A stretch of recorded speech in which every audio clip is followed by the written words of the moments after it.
Welcome to City Week, ladies and gentlemen. I am your host, Alton West. Today I will have employees on from the City of LaGrange, so make sure that you stay tuned for those interviews coming up in just a moment.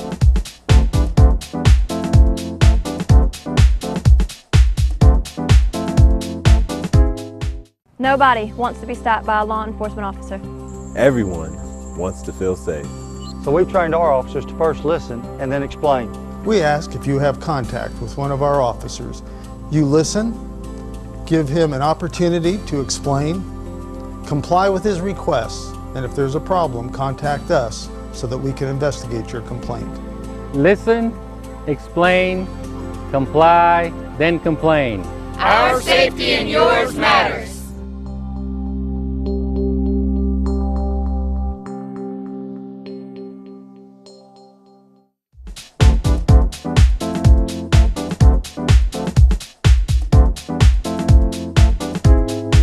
Welcome back to the week, ladies and gentlemen. Today I'm sitting down with Corporal Wesley Engel from the LaGrange Police Department. Corporal Engel, welcome to the show. Thank you, glad to be here, Al. Well, you know, it's always a pleasure for you and I to sit down because when I sit down with you, I just get so much more information about the things that are happening in and around our community.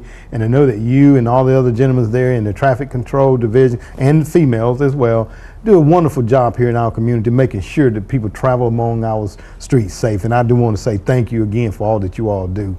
I appreciate it. Again, I know that you're there in the traffic division. Tell us a little bit about your role there, if you don't mind.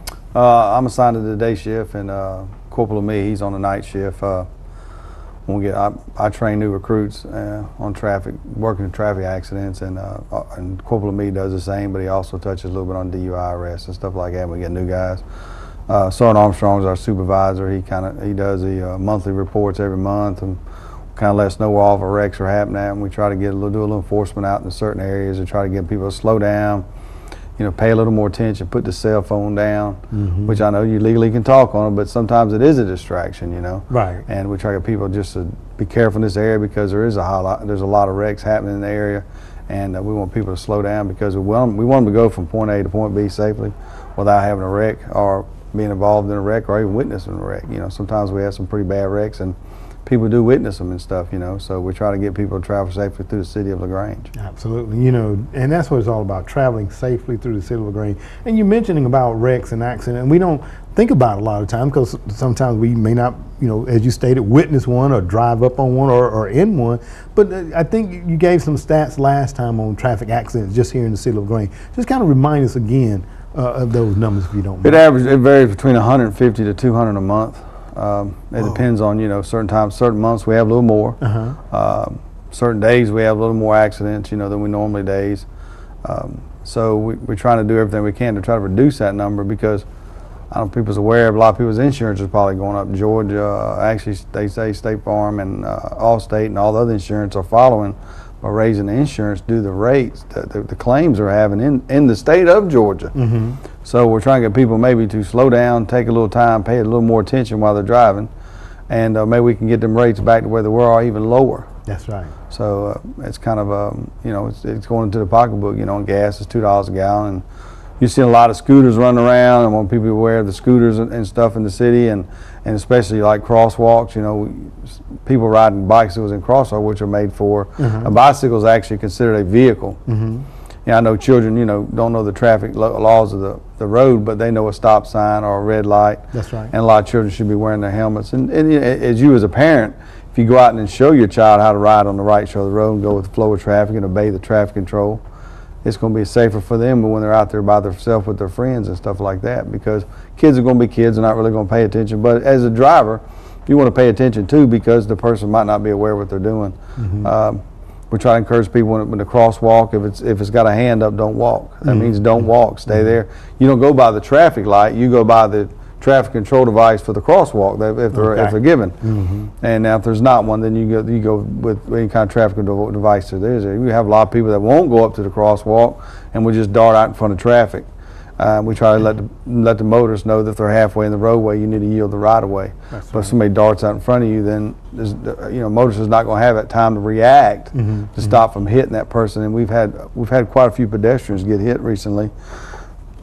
And actually, they had one that was riding a bicycle on the sidewalk, which He ain't supposed to ride a bicycle on the sidewalk. Okay. Because it's considered a motor vehicle, and it actually caused a wreck. Absolutely. So I'm going to go back, and you mentioned about scooters, and we're talking about a number of great things here. But you mentioned scooters, and you do see a number of scooters now on the roadway, and they're in the lane of traffic as well. And they should be treated just like a vehicle, a car, truck, or anything else. Talk about a safe distance, because I'm a motorcycle rider myself. And talk about a safe distance between that scooter and the vehicle behind it. You want to have more than 3 seconds, because it is a hazard, because a scooter is traveling slower than, or a motorcycle, because a motorcycle can stop quicker and a scooter can than a vehicle. So you should always follow 3 seconds, but you want to go ahead and give yourself that additional one, because you don't know the experience of the person on the scooter or on the motorcycle. They could have a permit and ride a motorcycle and don't have a lot of experience on that motorcycle. So you don't want them to have a wreck and then you run over them. And so we try to encourage people, give yourself a little more than 3 seconds. That way, if it's not raining, I'm talking about a clear, but if it's raining, you want to add it, for every hazard, you want to add a second to it, according to the National Safety Council on their defensive driving class, because you want to keep an average of 3 seconds. That's pretty easy to do. Even if you're traveling this city or the interstate, just pick out an object when that car passes and go 1001, 1002, 1003. Okay. And that's like when a lot of people come to the intersection, when the traffic lights go out, you got your blinking yellow light, which means caution, right. approach through caution, and the blinking red means you have to stop. And a lot of people get confused. Now, if they're all blinking red, then you treat it as a four-way stop. And it's like we have several signs in the city that say stop, yield for the pedestrian. Right. And I've seen a couple of wrecks almost happen because the person in the car, there's no pedestrian in the crosswalk, and they're still stopping. And the person behind them is not expecting them to stop, which basically all that little sign in the middle of the roadway, which is from City Hall and downtown area, is because they have a lot of foot traffic and pedestrians, so they want you to be cautious with the pedestrian. And the only time you would stop is if a pedestrian was in the crosswalk. I see them in. So I think it's kind of confusing for some people. That's right. I see them at that particular intersection all the time. A car will be coming down the main street there, Ridley, and you may have a car that's approaching on Harrelson. That's right. And the car on Ridley will stop, like you stated, and then it kind of confuses everybody. And it just kind of, everybody don't know whether, and then the person thinks they're stopping for them, and they're actually just kind of stopping for. So I try to tell people, hey, you look at the sign that says stop for pedestrian. That's it. If there's a pedestrian walkway, that's because there is a lot of foot traffic coming through there. So. Absolutely. And I want to go back to talking about bikes. You mentioned that a moment ago, Corporal, about bikes on the sidewalks as well. Now, sometimes we see our smaller children out riding their bikes on the sidewalk. Is that permissible, or what is it? What would be your suggestion for that? Well, depending on how small the child is. I mean, some people do let their 5 or 6 year old child ride a bicycle. I'd rather have them on the sidewalk than the road, but they technically, by the letter of the law, they're considered a motor vehicle. But if they're going to be riding on the sidewalk, they need to know to yield for cars, and they need to know to yield for pedestrians. Okay. So that they're all cautious, so that they don't run nobody over, or they get run over themselves. Like, a lot of your sidewalks will cross over on driveways, and they'll just keep coming, not knowing. So as a parent, you want to teach your child if they're going to be riding somewhere besides close to where you're not around, that they need to be yielding to other traffic. And I know some people's not going to put their kids on it, and then kids don't know. They thinking the sidewalk is the safest place to be. That's right. And they're not, because they are 5 or 6, and they don't think like an adult. And if you see them in a motor vehicle, always slow down, be cautious, because you never know what a child will do all of a sudden. It's like getting off school buses. Here lately, they've had several killed kids run over at school crossings. I think I see one where they actually went through the stop sign, was blinking red, and it just kept on going. And a lot of people get confused when you need to stop for a school bus. And like I tell people, a good train of thought to try to remember, if there's no median or a break in between the lane of traffic, like them concrete barriers, or like how you get out on Hamilton Road, where right past Troop High, there's a median between the roads. But if there's no median, you need to stop and be cautious, because stop and think, if that was your child or your grandchild getting off the bus and somebody ran over, or niece or nephew or any kind of relation or family. Because a child is a child. A child's not going to pay attention. They're excited to get off the school bus, ready to go home, maybe tell mom and dad how the day went, and they're just crossing the lane of traffic. And the bus drivers, they try to, when they go when they go stop, they'll leave the yellow out there for a little while, which is, you need to prepare to stop. And they're waiting for traffic to stop so they can let the red sign out. and we should also be cautious in that, especially, I come in the morning sometimes early now. I'm doing school crossing to help out. The kids are out here at dark time. I mean, at 6 something in the morning, it's still dark, That's right. and kids are not going to pay attention. They're going to be playing. They're going to be goofing off. So if you see the school bus or you're behind a school bus, I know it gets kind of frustrating for some folks, because you run late and you get behind the school bus and it's stopping every 2 or 3 feet.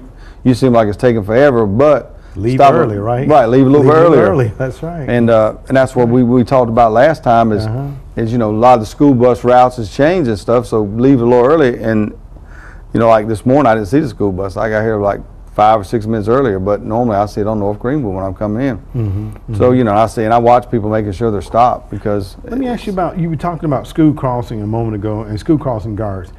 They're a control device. Yes, so they're a traffic control device, just like a red light, stop sign. So if a pedestrian or a car goes through and they've got holding up their stop sign and they go through, they're subject to be ticketed, correct? That is correct. Okay. They can be charged with disobedience to a traffic control, which is about 3 points on your driving record. Okay, so they need to understand that. And people really realize that, a lot of the crossing guards are retired. They're coming in, to have a little something to do, and the city does pay them. And we're all the time looking for crossing guards. I think we could probably use 1 or 2 more. And people need to be careful because it is a senior citizen out there. Without them, the people don't realize that, what would the traffic be like without them helping turn cars and getting cars in and out of school. There'd be wrecks, and then the people's going to be delayed, and you couldn't get your kids in and out of school. It just would be a nightmare without them. And people need to realize that be careful when you're crossing school because you never know, a kid could run out in front of you. It's bad enough to run anybody over, especially a child. That's right, absolutely. And like you say, a lot of times too, I know the viewing audience are very aware of this, you will see the yellow light illuminated first and it's flashing and everything, and then you will see the flag and the red light come out on the school bus. Right. And that is the point that they should be stopped. Correct, that's correct. Absolutely. Also, if you look on it's a state law that if the bus, how you got the blinking light on the roof, if that light is blinking, they're in service, they're picking kids up. Okay. If they're not, if the light's not on, now they should, if it's not on there, that means they're not in service. So just maybe done drop the kids off or going back to the station or the school. Then, we got football games, when the kids are coming out of the stadium for the football games, there's a lot of traffic, people's trying to leave. And there you don't have a crosswalk, so kids are trying to get across the street. So you need to realize and be careful and take your time slowly going through there. Then you got other cars trying to get out too, and that's usually on every Friday night. We've got a home game down there on Dallas Street. That's right. Well, Corporal, we could sit down and talk for hours and hours on end because this is all very good and common sense stuff, but we just want our citizens of LaGrange and visitors to LaGrange to be safe when they come in, which makes your job, along with the other ladies and gentlemen in blue in uniform, makes your jobs easier. So I definitely always thank you for coming in and sharing information, and by all means, we'll definitely want to get you back on a little bit later on because I know that we're going to have some other things that we need to talk about. That's right. And related to daylight saving time and things like that, and helping people to stay aware. So thank you very much for your time today. Oh, you're welcome. All right. Ladies and gentlemen, stay tuned for more City Week in just a moment.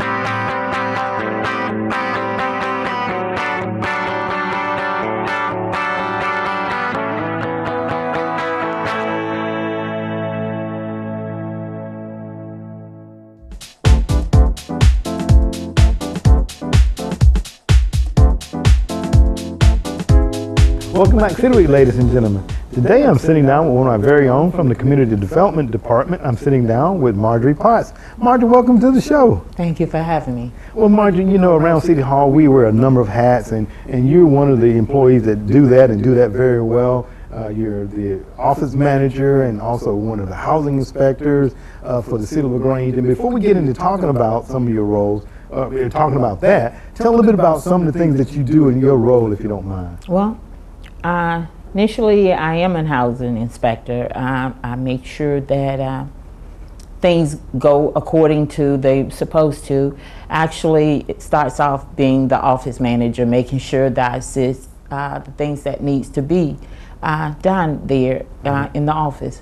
Okay, all right. And we have a couple of people there in the office that are kind of responsible for all the licensings and I guess all of those other various things, insurances and things like that.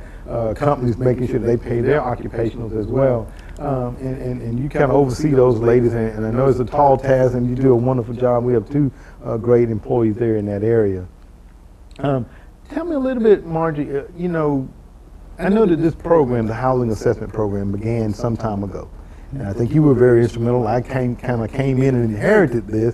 Talk a little bit about the history of the housing assessment program. Well, actually, it started in 2002.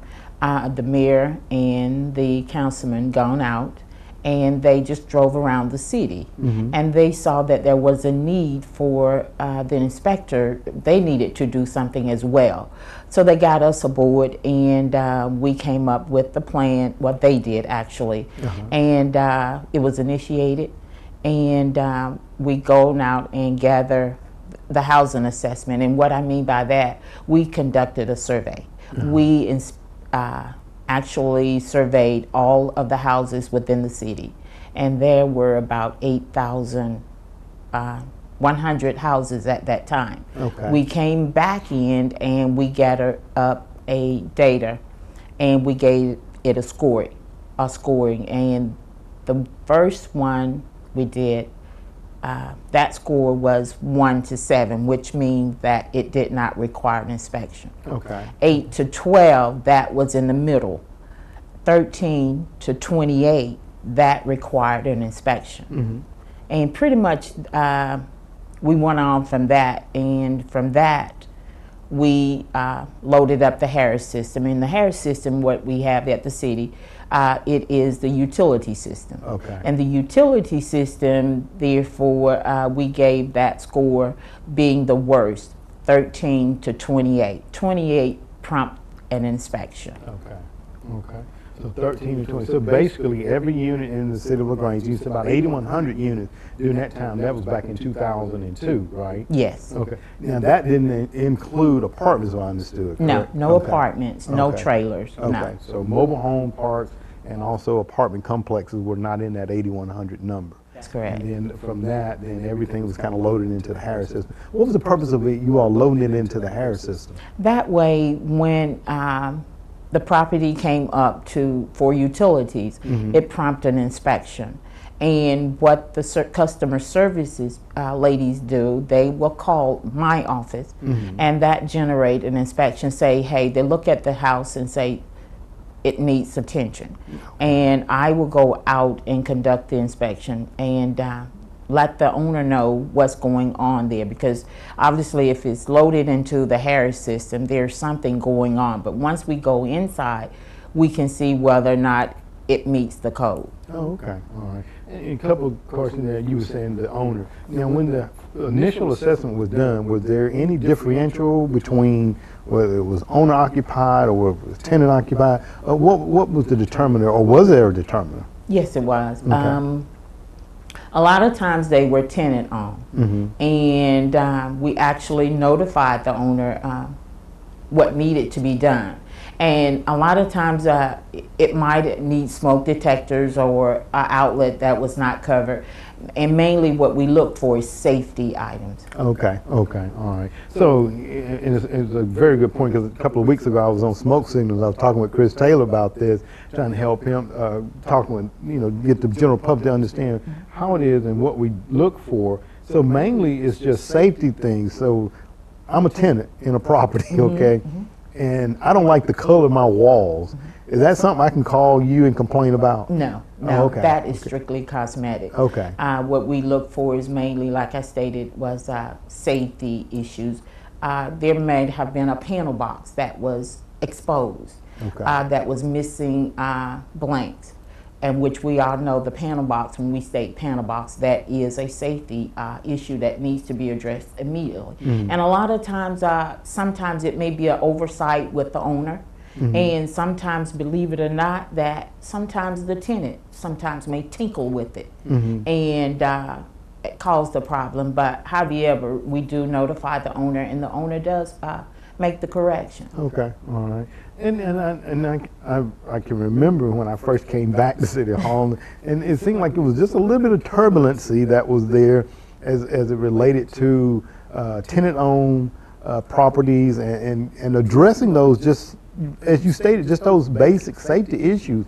How has that relationship developed, and how has that kind of materialized over the course of time? Much better, because once the owner found out that we were not their enemy, and it was helping them in a sense, and a lot of times the owner knew that, hey, if the city gone in and they did not find anything, and the tenant has caused this problem, it's being messing up the structure, not meaning messing up, but causing the problem. We can go there and let the tenant know that, hey, this problem did not exist when you came, because once the city gives the okay, it is okay for them to move in.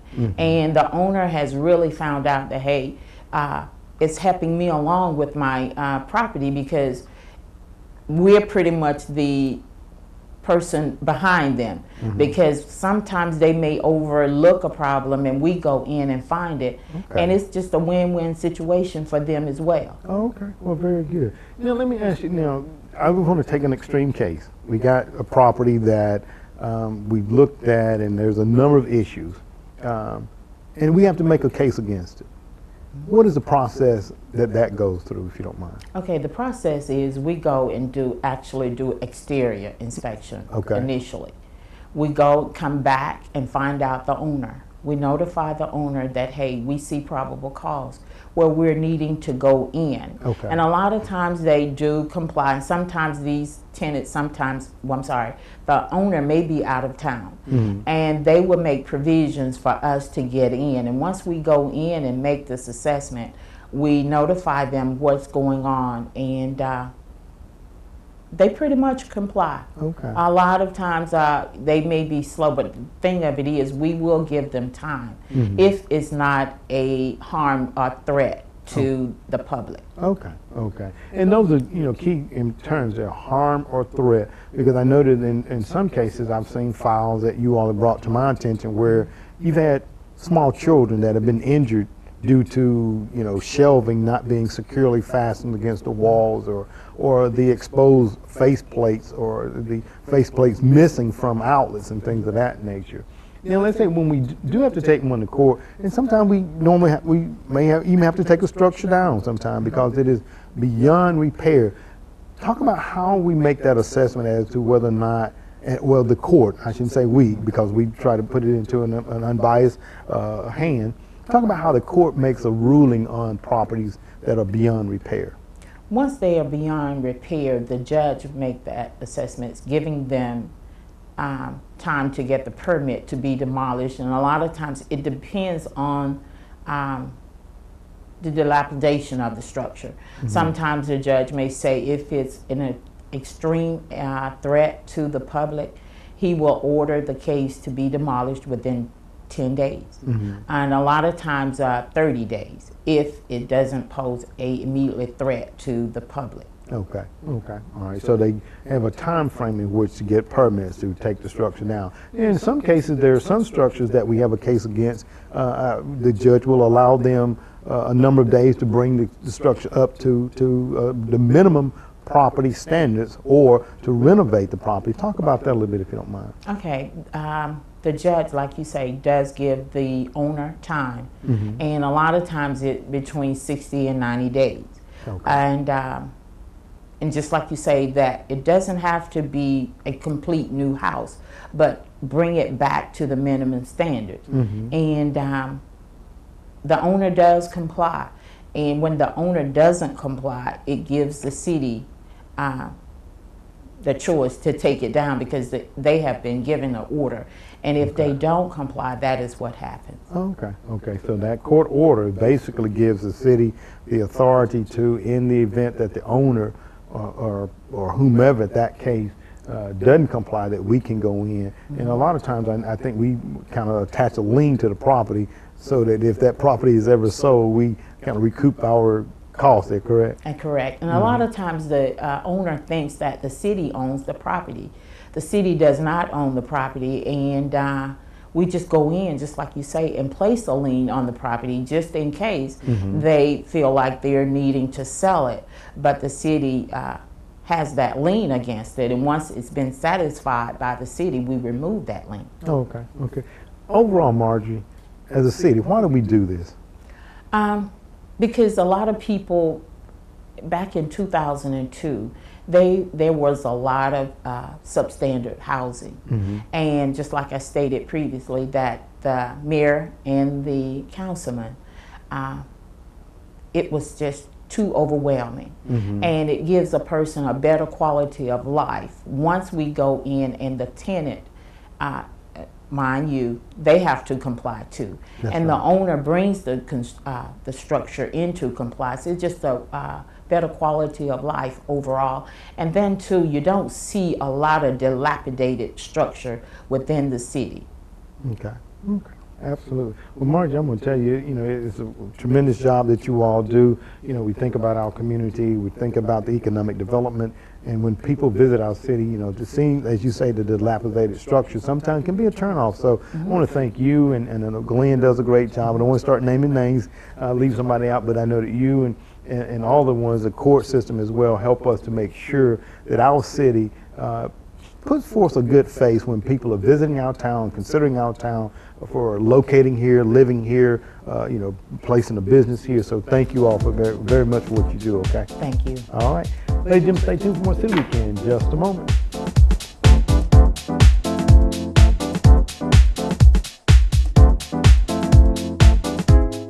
Ladies and gentlemen, I want to thank you for joining for City Week this week. My guests have been from the LaGrange Police Department, Corporal Wesley Engel, as he talked about rights of pedestrians and also bicyclists and where you need to ride your bike. So ladies and gentlemen, also pay attention to the school crossing guards, as they are a controlled device as well.